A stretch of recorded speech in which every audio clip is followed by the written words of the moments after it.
देखो पहले जब डाइलेक्ट्रिक नहीं था तब कैपेसिटर के बीच में इलेक्ट्रिक फील्ड कितना था, sigma free upon epsilon naught था कि नहीं। उसके बाद अब हमने क्या किया है कि उसके अंदर डाइलेक्ट्रिक भर दिया है और डाइलेक्ट्रिक का एक एरिया लिया है हमने DA। उसके ऊपर देखेंगे पहले क्या हो रहा है, क्या फर्क पड़ रहा है डाइलेक्ट्रिक डालने से, ठीक है। तो इसमें लिखो, हाँ बोलो क्या, ये चैप्टर है थोड़ा थ्योरेटिकल है, दैट्स नॉट माय प्रॉब्लम। आगे पीछे वाले यूनिट्स में तो नहीं लिखा होगा ना कि ज्यादा लिखवाती हूँ, इसमें है ही, हाँ इसमें है ही थोड़ा पार्ट थ्योरेटिकल है, इसे लिखवाना पड़ेगा, ठीक है। इफ द डाइलेक्ट्रिक कंटेन्स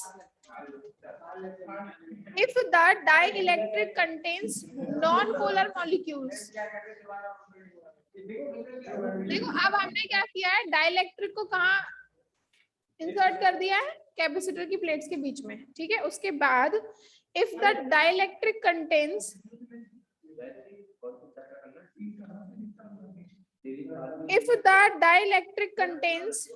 अरे शांत हो जाओ भगवान के लिए,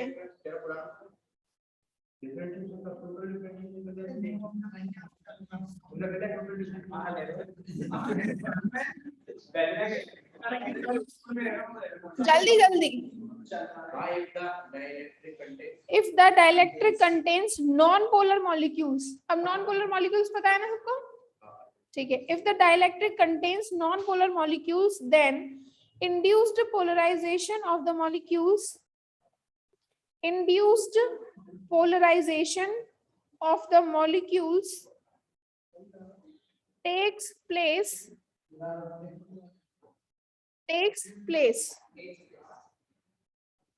and if it contains polar molecules and if it contains polar molecules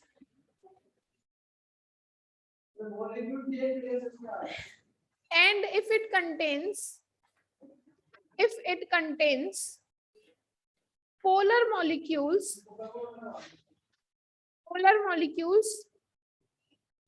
then the molecular dipoles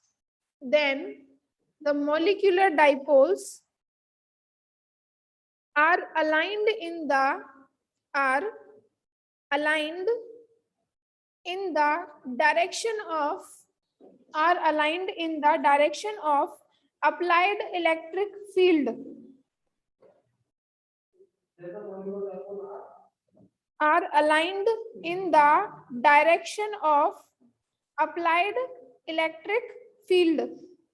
This process is known as dielectric polarization.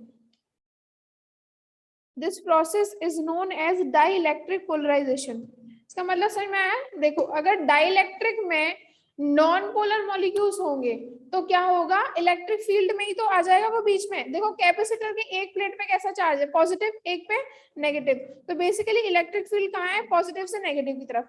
बीच में हमने एक डाइलेक्ट्रिक डाला है उसमें, तो डाइलेक्ट्रिक डालने के बाद अगर डाइलेक्ट्रिक के मॉलिक्यूल्स नॉन पोलर होंगे तो इलेक्ट्रिक फील्ड में रखने के बाद वो उसमें इंड्यूस्ड पोलराइजेशन होगा। और अगर डाइलेक्ट्रिक पोलर मॉलिक्यूल से बना होगा तो पोलर मॉलिक्यूल्स का ऑलरेडी क्या होता है, डाइपोल मोमेंट, तो जितने भी डाइपोल मोमेंट होंगे पूरे डाइलेक्ट्रिक में वो सब किस तरफ अलाइन हो जाएंगे, इलेक्ट्रिक फील्ड की डायरेक्शन में। और इस प्रोसेस को हम लोग क्या बोलेंगे, डाइलेक्ट्रिक पोलराइजेशन। समझ में आया? अरे देखो जैसे कि कैपेसिटर है,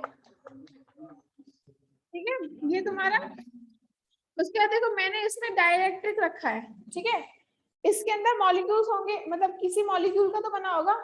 अब मॉलिक्यूल जैसे अगर HO2 टाइप का मॉलिक्यूल होगा, अगर HO2 टाइप का मॉलिक्यूल होगा, सुन भी नहीं रहे हो, बता भी दो मैं,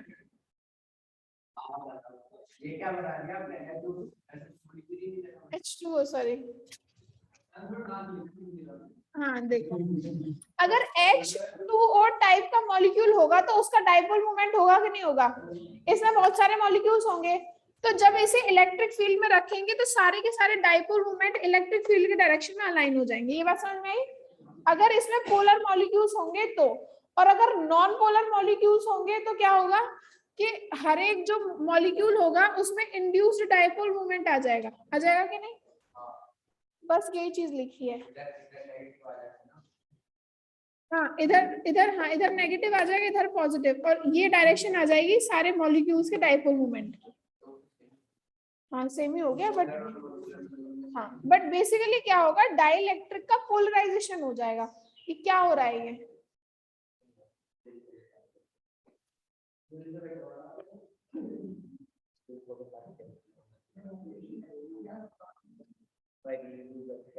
पैराग्राफ चेंज करके लिखो। अब देखो डाइपोल मोमेंट कैसे, ऐसे बेसिकली डाइलेक्ट्रिक में क्या होगा, डाइपोल मोमेंट आ जाएगा। डाइपोल मोमेंट कैसे, माइनस से प्लस तक जाता है कि नहीं, ये माइनस से प्लस जाता है कि नहीं डाइपोल मोमेंट की डायरेक्शन। तो यहाँ पे बहुत सारे डाइपोल मोमेंट बन जाएंगे बेसिकली, ठीक है। और अगर ये थोड़ा और बड़ा होगा तो यहाँ पे एक और डाइपोल मोमेंट, सारे किस डायरेक्शन में अलाइन हो जाएंगे, इलेक्ट्रिक फील्ड की डायरेक्शन में। समझ में आया? बेसिकली यहाँ पे देखो इस टाइप के चार्जेस आ जाएंगे कि नहीं, और इन सबका डाइपोल मोमेंट होगा जो किस डायरेक्शन में होगा, इलेक्ट्रिक फील्ड की डायरेक्शन में, ठीक है। अब पैराग्राफ चेंज करके लिखो। नहीं नहीं, इस बना रहे हो, हाँ अच्छा सा बना दूंगी अगर बनाना होगा तो। नहीं नहीं नहीं, रुक जाओ। पैराग्राफ चेंज किसके लिए, पैराग्राफ चेंज करके लिखो। Inside the dielectric, inside the dielectric, inside the dielectric, the charges on the adjacent ends, inside the dielectric, the charges on the adjacent ends, charges on the adjacent ends of induced dipoles, बीच बीच में ऐसा मत बोलो, of induced dipoles cancel the effect of each other, cancel the effect of each other, but the charge on the surface of the dielectric medium, but the charge on the surface of the dielectric medium is not neutralized.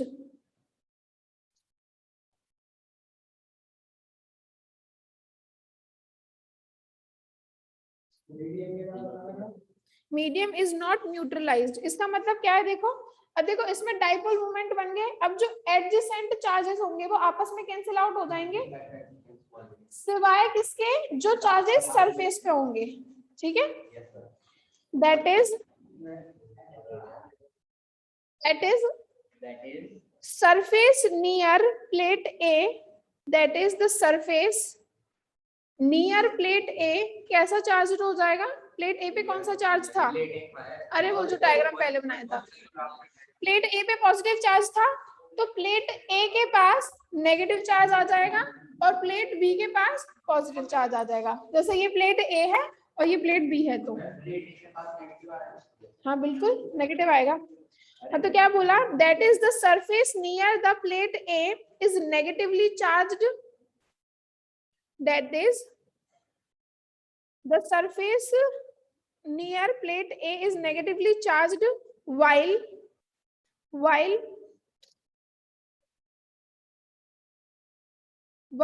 the other surface near plate B is positively charged, while the other surface near plate B is positively charged। ये बात समझ में आई?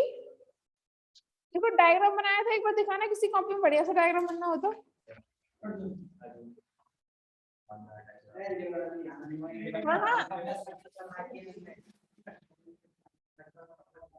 अच्छा basically क्या था तुम्हारा,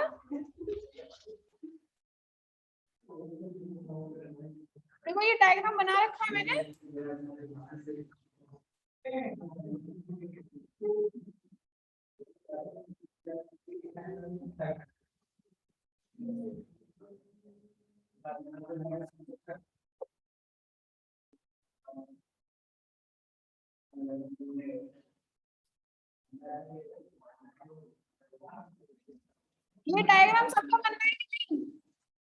diagram सबका बनना है।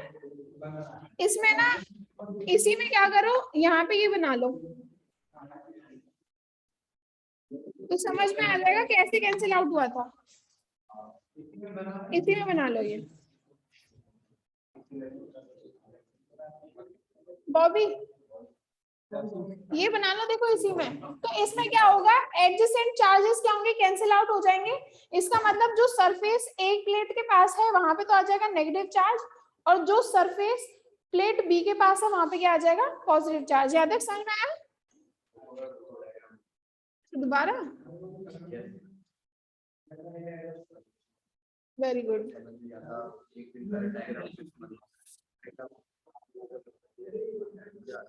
ये बनवाया नहीं है अभी मैंने,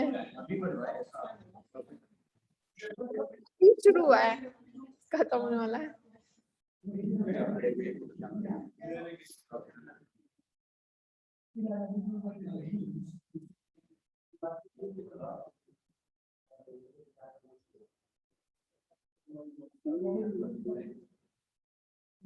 डाइपोल मोमेंट को कैपिटल पी से डिनोट करते हैं, स्मॉल पी से। Very good. एक पोलराइजेशन आएगा उसको कैपिटल पी से करेंगे, इसीलिए कंफ्यूजन ना इसलिए। कौन? Very good. कौन सब्जेक्ट में?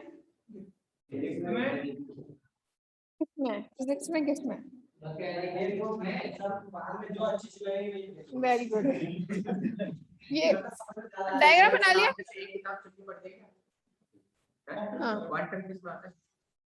साइंस में ही आता है, फिजिक्स में ही आता है। क्वांटम थर्ड ईयर में आएगा तुम्हारे। चलो अब लिखो नेक्स्ट पैराग्राफ से, let the surface charge density, let the surface charge density, next paragraph, let the surface charge density of induced charges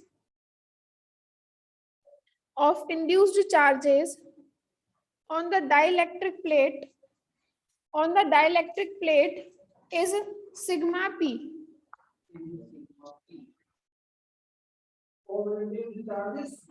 is a sigma p। इसका मतलब देखो, इस पे और इस पे चार्ज डेंसिटी कितनी थी, प्लेट ए पे और प्लेट बी पे कितनी थी चार्ज डेंसिटी, याद है किसी को? प्लेट ए पे चार्ज डेंसिटी कितनी थी, सिग्मा फ्री, यहाँ पे माइनस सिग्मा फ्री। अब इनकी वजह से डाइलेक्ट्रिक में जो चार्ज इंड्यूस हुए हैं उनकी चार्ज डेंसिटी कितनी है, सिग्मा पी। यानी कि यहाँ पे चार्ज हो जाएगा माइनस सिग्मा पी और यहाँ पे सिग्मा पी। समझ में आया? हाँ हाँ, बाउंड लिखवाया था मैं, यहाँ पे बी से भी नोट कर सकती, कर दूं?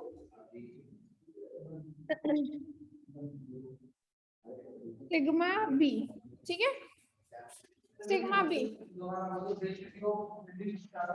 Induced charges on the dielectric plate is sigma b. On the dielectric plate is sigma b. Basically dielectric plate की एक साइड तो चार्ज है sigma B minus sigma B, और एक तरफ है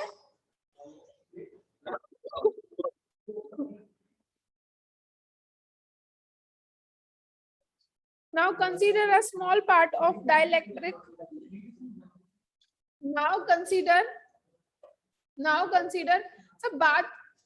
अरे मैम बात फोन कहाँ चला ना, बात कर रहा हूँ, वो तो उससे सिर्फ वो पूछा टीकेगा फोन ना रख जाएगा, मुझे दिखाओ। नहीं नहीं, पॉकेट में रखो।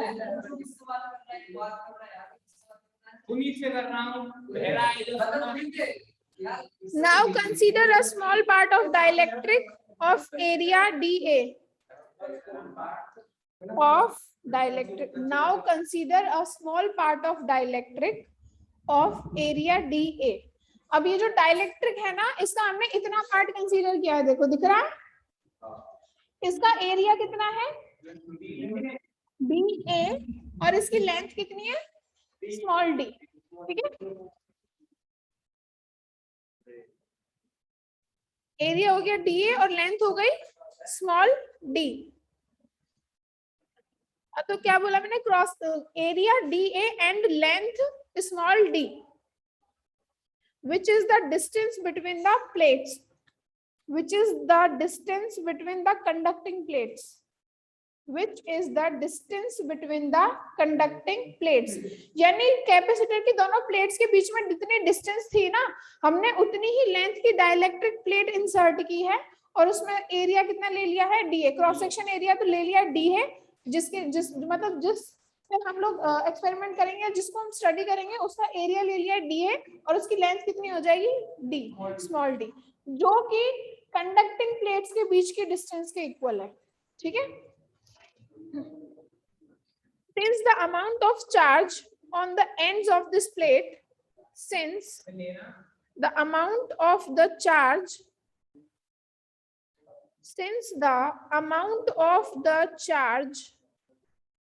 on the end of this plate is, कौन बताएगा चार्ज कितना हो जाएगा दोनों प्लेट्स पे, sigma B into D and minus sigma B into D हो जाएगा कि नहीं। इस पे हो जाएगा minus sigma B into D charge और इधर हो जाएगा sigma B into D charge, हो जाएगा कि नहीं।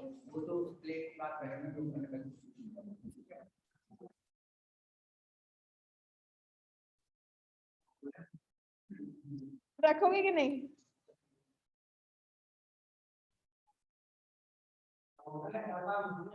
जाओ देखिए आओ।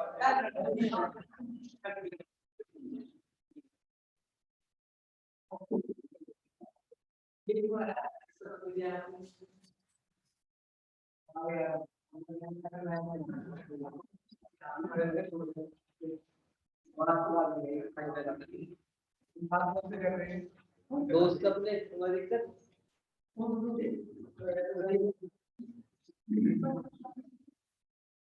अरे मेरी बात सुनो, देखो यहाँ पे चार्ज डेंसिटी सिग्मा फ्री थी शांत, और यहाँ पे चार्ज डेंसिटी कितनी इंड्यूस हुई है, माइनस सिग्मा बी और सिग्मा बी। तो चार्ज कितना हो जाएगा, sigma B into D and minus sigma B into D. लिख लो, कहाँ तक लिखवाया था, लिख लिया, लिखो। Since the amount of the charge on the ends of this plate is sigma b into dA and minus sigma b into d, हो जाएगा कि नहीं। ये सरफेस चार्ज डेंसिटी थी, तो सरफेस एरिया का मल्टीप्लाई करके तो चार्ज आ जाएगा। ठीक है। So the effective dipole moment of this element, so the effective dipole moment, तुम पीछे ही चले जाओ। So the effective dipole moment of this element of dielectric plate will be कितना हो जाएगा, कौन बताएगा डाइपोल मोमेंट, बोलो। Sigma B into D into D, ये स्मॉल एलिमेंट का आएगा। ठीक है। हाँ, ये किसके इक्वल हो जाएगा, वॉल्यूम के। यहाँ तक लिख लो। ये डाइपोल मोमेंट किसका हो जाएगा, जो इतना हमने छोटा सा एरिया कंसीडर किया था डाइलेक्ट्रिक कांस्टेंट का, उसका। इसके बाद नीचे लिखो, if the induced dipole moment, if the induced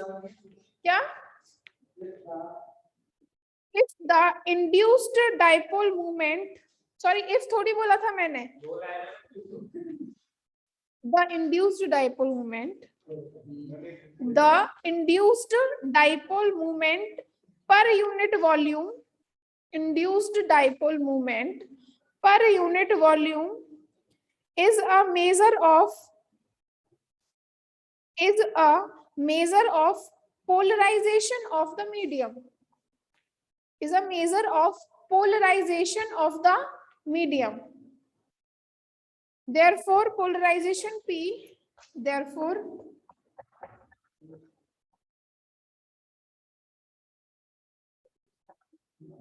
अब देखो पोलराइजेशन को डिनोट करेंगे कैपिटल P वेक्टर से।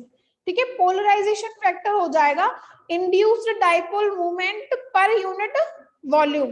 इंड्यूस्ड डाइपोल मोमेंट कितना है हमारा, sigma B DA into D vector, और अपॉन वॉल्यूम कितना हो जाएगा इसका, DA इंटू डी। ठीक है, तो कितना आ जाएगा सिग्मा बी, यानी पोलराइजेशन किसके इक्वल आ गया, sigma B. Charge density of bound charges, charge density of bound charges, तुम कैसे बोल रहे हो, देखो सामने बैठ के होमवर्क कर रहे हैं मैथ्स का और समझाना चाह रहे हैं कि फिजिक्स पढ़ रहे हैं। अच्छा पढ़,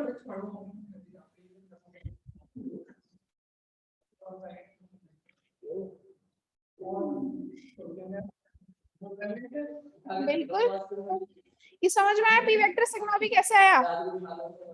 हाँ जी बोलो, हाँ हाँ बोलो क्या। एक तो आपने जो वेक्टर लिखा है हाँ चार्ज डेंसिटी वेक्टर कांस्टेंट होता है। कहाँ है चार्ज डेंसिटी वेक्टर कांस्टेंट, लेकिन पोलराइज या तो वेक्टर एग्जैक्टली वेक्टर रेट आना पड़ेगा।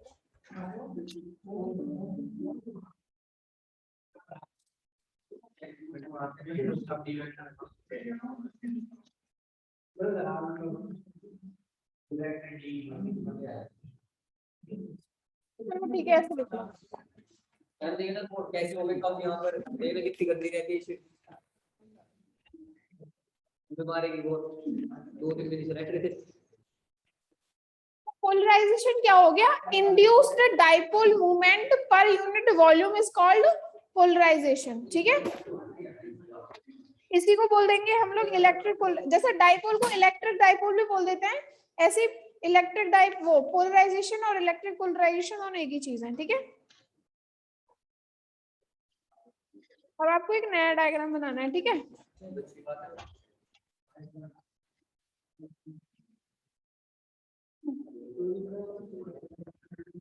अच्छा बस हो गया ना।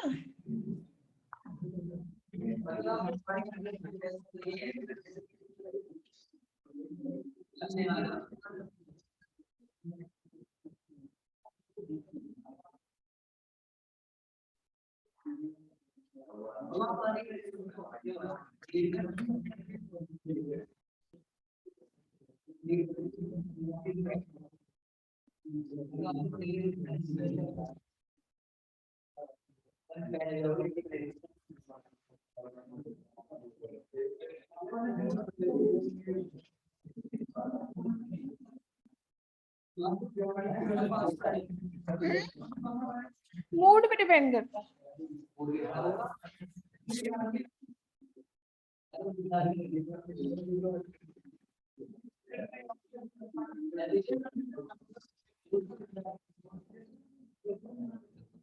देखो कहाँ जा रहे हो, देखो ये है कैपेसिटर की प्लेट्स ए और बी, ए पे चार्ज है पॉजिटिव, बी पे नेगेटिव, यानी कैपेसिटर के बीच में इलेक्ट्रिक फील्ड कितना होगा, sigma free upon epsilon not.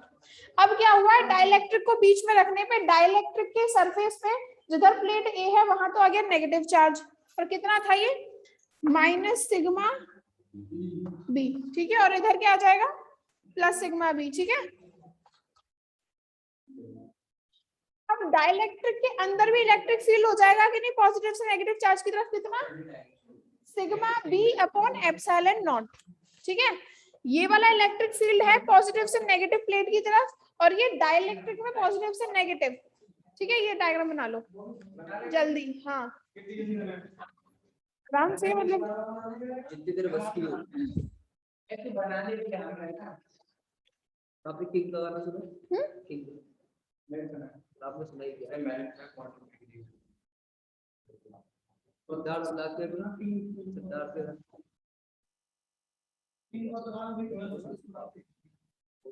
आप बेकार हो, फिर आप था बताओ आप कहाँ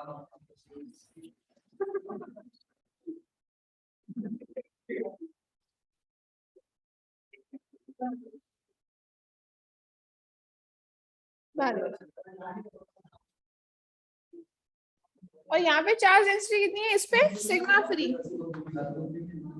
और इस पे माइनस सिग्मा फ्री।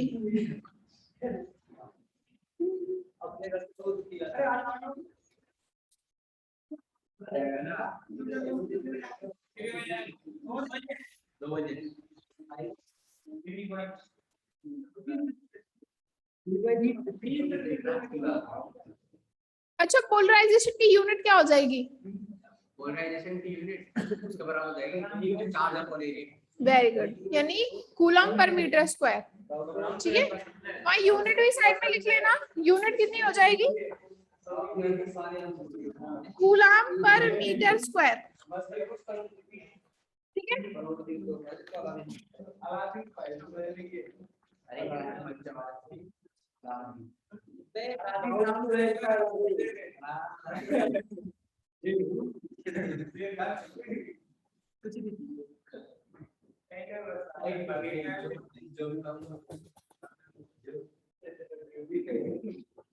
आगे लिखो, if the plates of the capacitor are joined, if नहीं, पहले बात कर लो तुम। If the plates of the capacitor, if the plates of the capacitor are joined by a wire,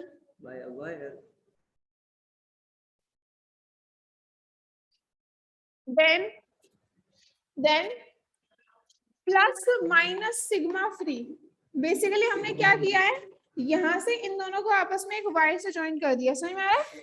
जो कैपेसिटर के दोनों प्लेट्स हैं उनको हमने किससे ज्वाइन कर दिया? एक वायर से।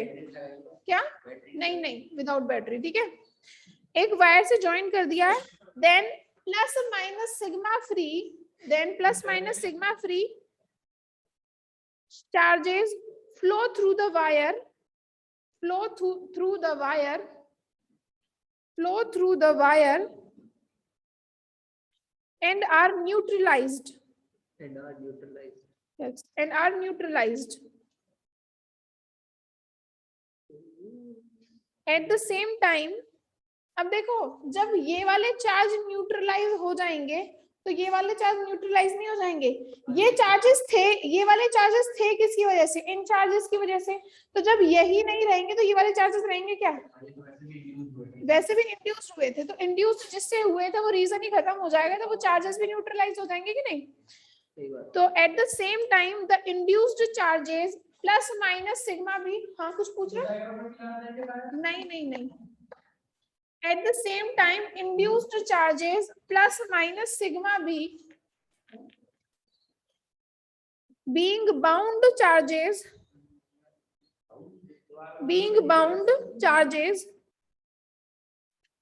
will also neutralize in the dielectric, will also neutralize in the dielectric,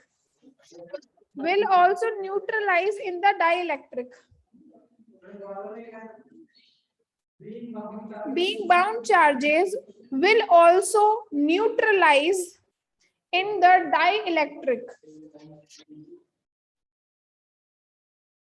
That's why sigma b is also known as bound charge.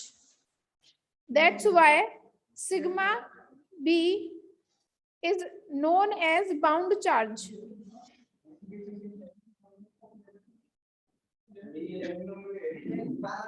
एक काम करो, यहाँ तक कर लो फिर लिखाती। यहाँ तक हो गया सबका? नहीं नहीं, 14 हुई है। हाँ,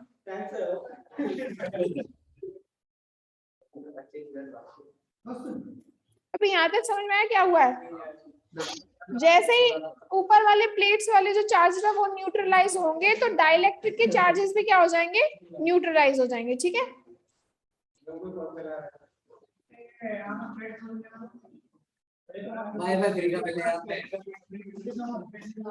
आगे लिखो पैराग्राफ चेंज करके, let the electric field due to the induced charges, let the electric field due to the induced charges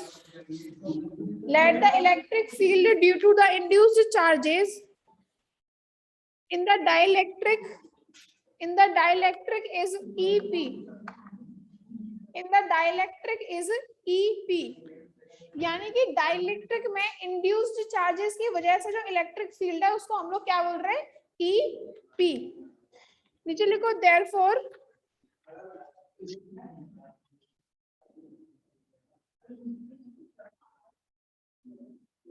electric field due to induced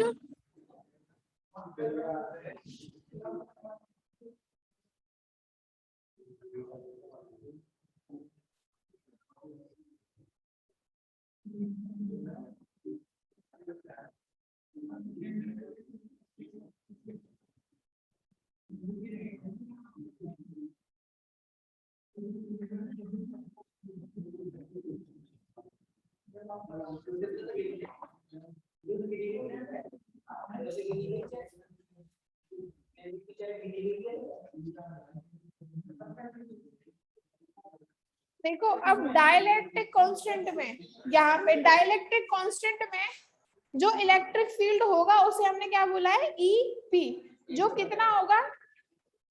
minus sigma B upon epsilon naught हो जाएगा। अगर इस direct, देखो इस direct में electric field लगा रहे थे तो पोलराइजेशन भी सारे डाइपोल मोमेंट के इस डायरेक्शन में हो रहा था, तो पोलराइजेशन की डायरेक्शन के अपोजिट इलेक्ट्रिक फील्ड आएगा, इसीलिए EP हो गया minus sigma B upon epsilon naught. Polarization की डायरेक्शन देखो, जैसे कि यहाँ पे डाइपोल मोमेंट पड़े हुए हैं, ठीक है, जैसे कि डाइलेक्ट्रिक में देखो जैसे कोई भी पड़ा हुआ है चार्ज माइनस प्लस, ठीक है, और भी पड़े होंगे प्लस माइनस, तो जब हमने इसे रखा है इसके इलेक्ट्रिक फील्ड के अंदर तो ये चार्जेस कैसे, नेगेटिव इधर आ जाएगा, पॉजिटिव इधर, बेसिकली ये बन जाएगा। और देखो ये तो तब बनेगा पहले हमारे क्या होगा,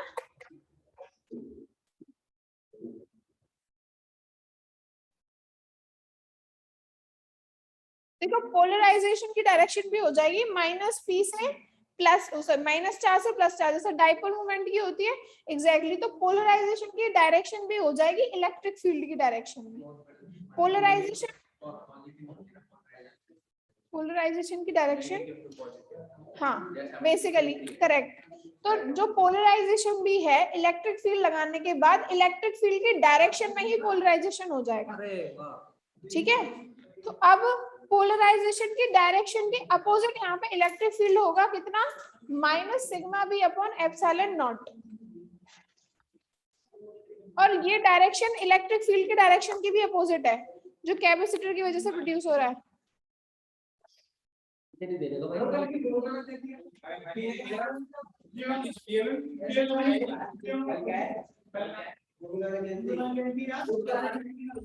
अपने आप छुट्टी है किसी ने,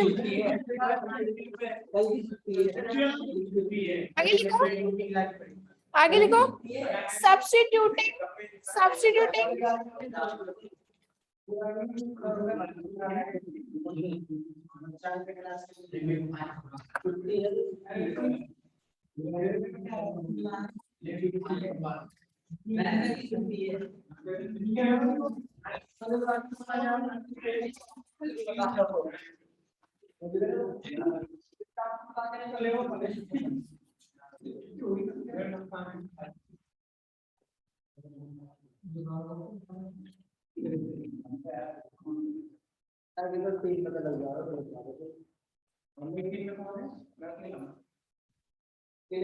EP कितना आ जाएगा, EP कितना आ जाएगा, माइनस P वेक्टर अपन एप्सिलॉन नॉट आ जाएगा कि नहीं। और कैपिटल P क्या है यहाँ पे, पोलराइजेशन, ठीक है।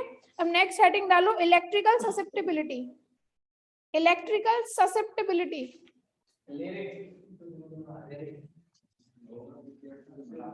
इलेक्ट्रिकल ससेप्टिबिलिटी हेडिंग डालो, इलेक्ट्रिकल, किसकी,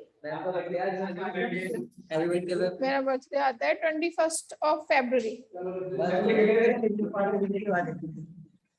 सच्ची बाबा मजाक मत कर देना, पार्टी चाहिए 21 को। इलेक्ट्रिकल ससेप्टिबिलिटी, SUS में बोल रही हूँ, SUSCEPTIBILITY,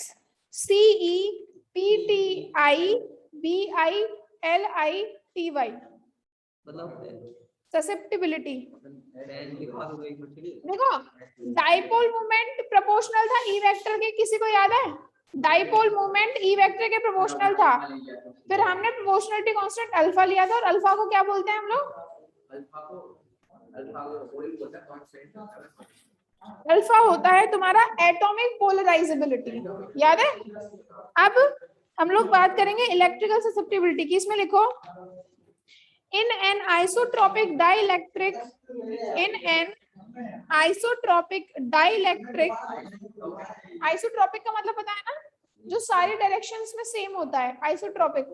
कोई भी मीडियम जो सारी डायरेक्शंस में सेम होता है उसको बोलते हैं आइसोट्रोपिक मीडियम। तो in isotropic dielectric, dipole moment small p vector, dipole moment small p vector, in an isotropic dielectric, dipole moment small p vector is induced in the direction of electric field E vector, is induced in the direction of electric field E vector। ये पता है कि dipole moment हमेशा electric field के direction में induce होता है, बताया था?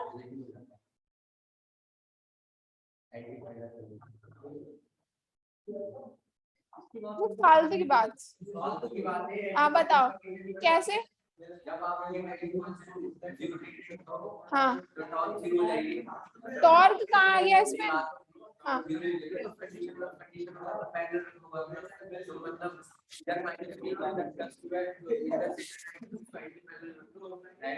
इसमें क्या रख रहे हैं हम? इसमें कुछ नहीं रख रहे, इसमें तो अंदर ही डाइपोल बन रहा है।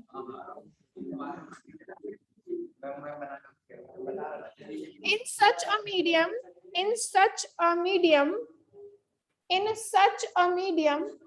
polarization capital P vector, in such a medium, polarization P vector is directly proportional to the electric field E vector. Polarization vector P vector is directly proportional to the electric field E vector. Polarization P vector is directly proportional to the electric field E vector. यानी P vector proportional हो जाएगा electric field E vector के। तो जब हम लोग proportionality sign हटाएंगे तो कांस्टेंट आएगा एप्सिलॉन नॉट काई E वेक्टर, और ये जो काई होता है वो क्या होता है? ससेप्टिबिलिटी। इसको बोलते हैं हम लोग इलेक्ट्रिकल ससेप्टिबिलिटी। हाँ, अभी यहाँ नहीं आ रही, आ जाएगी बाद में, इस चैप्टर में नहीं है वो, डिपेंडेंस अगले चैप्टर में आएगी। देखो ससेप्टिबिलिटी की जो टेम्परेचर पे डिपेंडेंस होती है ना, वो मैग्नेटिक ससेप्टिबिलिटी की होती है, वो याद होता तुम्हें। लेकिन यहाँ पे हम लोग बात कर रहे हैं इलेक्ट्रिकल ससेप्टिबिलिटी की। नीचे लिखो here chi is a dimensionless scalar constant here। हाँ बिल्कुल, capital P vector proportional to E vector. अब देखो ये कैपिटल P तो पोलराइजेशन है और स्मॉल p क्या था? डाइपोल मूवमेंट, और डाइपोल मूवमेंट इलेक्ट्रिक फील्ड के प्रोपोर्शनल कर रहे थे, तो वहां पे जो इलेक्ट्रिक वो प्रोपोर्शनलिटी कांस्टेंट आ रहा था वो था एटॉमिक पोलराइजेबिलिटी अल्फा, और यहाँ पे जो प्रोपोर्शनलिटी कांस्टेंट आ रहा है एप्सिलॉन नॉट काई, जिसमें से काई को क्या बोलते हैं? हियर काई is a dimensionless scalar constant, dimensionless scalar constant known as electrical susceptibility, known as electrical susceptibility। yes, electrical susceptibility। ठीक है, हेडिंग डालो इलेक्ट्रिक डिस्प्लेसमेंट। इलेक्ट्रिक क्या कह रहे हो? इसकी वैल्यू तो नहीं दे रखी, देख के बता दूंगी। हाँ मैंने हाँ, इसकी वैल्यू आगे है, पता चल जाएगी कितनी है। ठीक है, हाँ। नेक्स्ट हेडिंग है electric displacement. Electric displacement,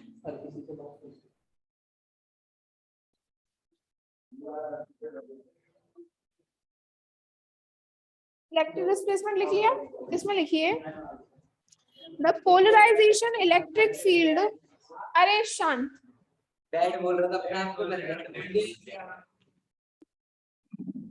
the polarisation electric field,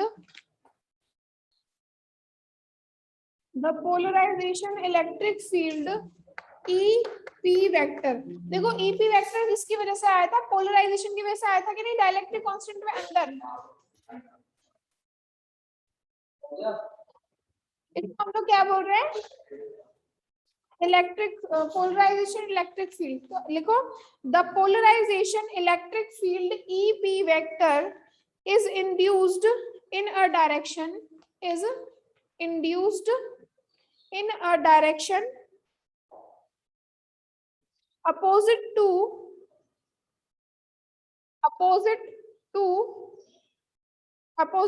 the external electric field E vector, opposite to the external electric field E vector,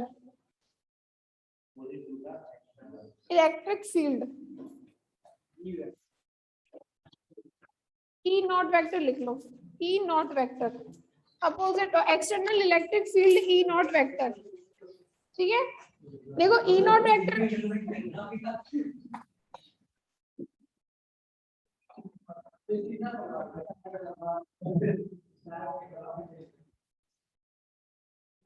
dielectric constant के अंदर रिजल्टेंट इलेक्ट्रिक फील्ड कितना हो जाएगा, कौन बताएगा?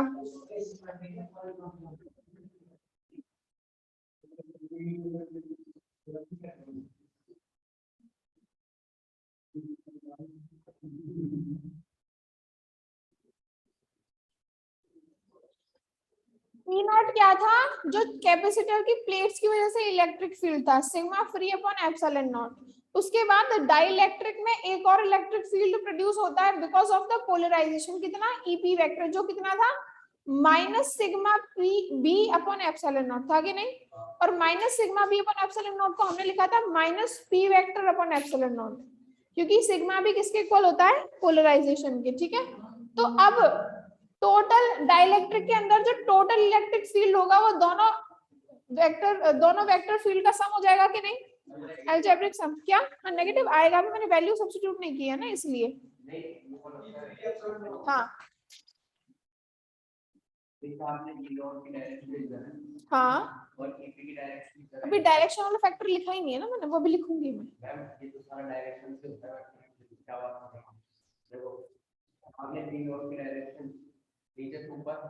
और फिर ईपी की डायरेक्शन ऊपर से नीचे आ रही है। एक बात बताओ मुझे, जब तुम्हारे पास दो फोर्स ऐसे लग रहे हैं F1 वेक्टर और F2 वेक्टर, ठीक है, तो तुम क्या लिखते हो इनका रिजल्टेंट निकालने के लिए? वो तो वेक्टर प्रोडक्ट देते हैं। और अगर देखो, अगर ये ऐसे रखे होंगे F2 वेक्टर, तो ऐसे ही लिखोगे ना इनको।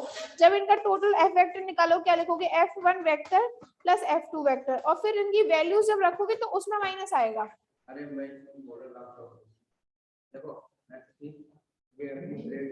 कहां से चौक, और ये आपने ई डॉट की डायरेक्शन लिखा है और ये अपनी ई की डायरेक्शन। हाँ, अब इसमें पता है कि जो ई है वो माइनस वो पोलराइजेशन वेक्टर अपॉन एप्सिलॉन होता है। तो अब जब अपन रिजल्टेंट इधर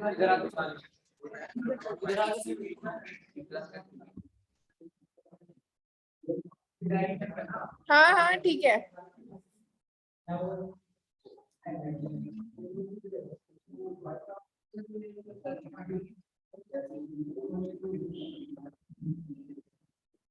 तुम छोटी छोटी चीजों में भी ना बहुत ज्यादा दिमाग लगाते हो। ये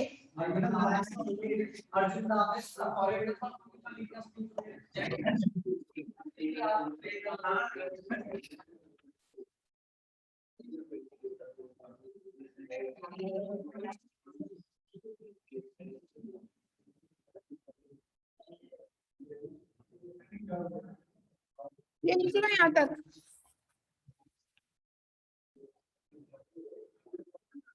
देखो E कितना आ जाएगा, 1 अपॉन एप्सिलॉन नॉट, ये कितना है, E nought epsilon, sorry sigma free upon epsilon, और ये कितना है, minus sigma B upon epsilon, ठीक है। तो E कितना हो जाएगा 1/एप्सिलॉन sigma free minus sigma B. अब एप्सिलॉन नॉट अगर इधर मल्टीप्लाई हो जाएगा तो हो जाएगा एप्सिलॉन नॉट E, और सिग्मा बी कितना होता है P, होता है कि नहीं? तो यहाँ से सिग्मा फ्री कितना आ जाएगा epsilon not E plus P। लिखो जल्दी। हाँ बिल्कुल। तुम ना कभी कभी बहुत ज्यादा दिमाग लगाते हो, मतलब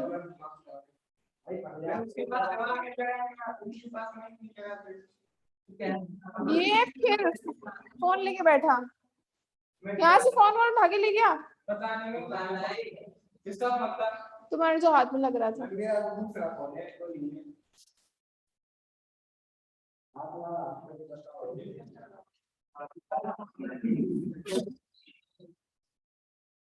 ये कैसे है समझ में आ गया ना?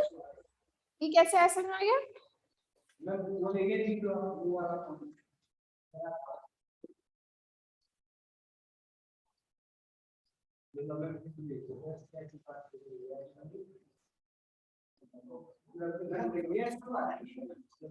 नहीं आगे लिखो epsilon not E plus P, नीचे लिखो इसके epsilon not E plus P, अरे रुको लिखो epsilon not E plus P is a physical quantity, is a physical quantity which depends on free charge density only, which depend on free charge density only, which depend on free charge density only. This quantity is known as, this quantity is known as electric displacement capital D. This quantity is known as electric displacement capital D. तो capital D किसके equal हो जाएगा sigma of free के, which is equal to which is known as electric displacement capital D. तो यहां से D vector आ जाएगा epsilon naught E vector plus P vector, और डी वेक्टर क्या हो जाएगा इलेक्ट्रिक डिस्प्लेसमेंट। रुक जाओ अभी, अभी बहुत टाइम।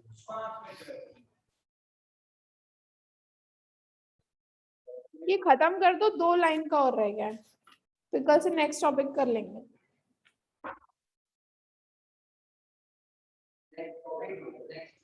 नीचे लिखो from the definition of relative permittivity epsilon r or dielectric constant, from the definition of relative permittivity, from the definition of relative permittivity epsilon r or dielectric constant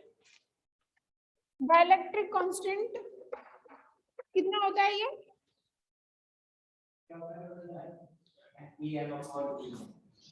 E upon epsilon not लिख सकती हो, ठीक है।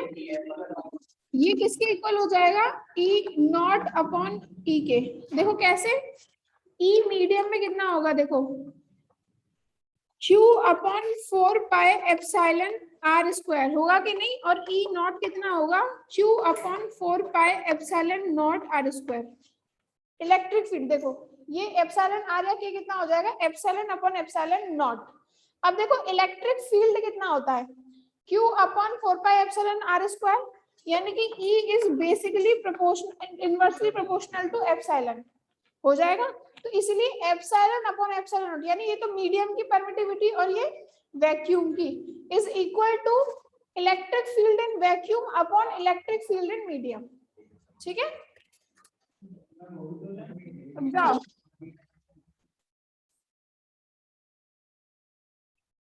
ये side में लिख सकते हो, ठीक है। हाँ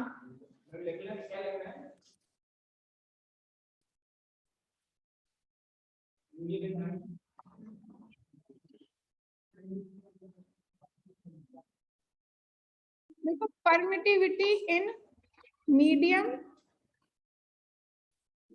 epsilon, one permittivity in vacuum epsilon naught equals to electric field in vacuum upon electric field in medium। हो जाएगा कि नहीं? ये क्या है? Permittivity in medium, permittivity in vacuum equals to electric field in vacuum E naught upon electric field in medium E। ठीक है, तो यहां से हम लोग लिख सकते हैं epsilon not E naught equals to epsilon E।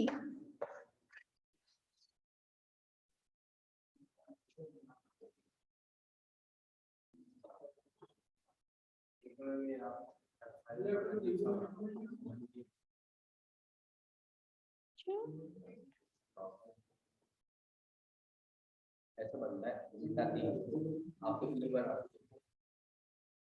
इसका 3 हो जाएगा।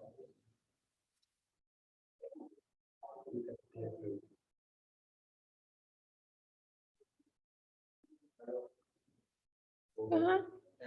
नीचे लिखो और इस देखने की बात हुई थी खाली खा जाओ आपने ये बात कर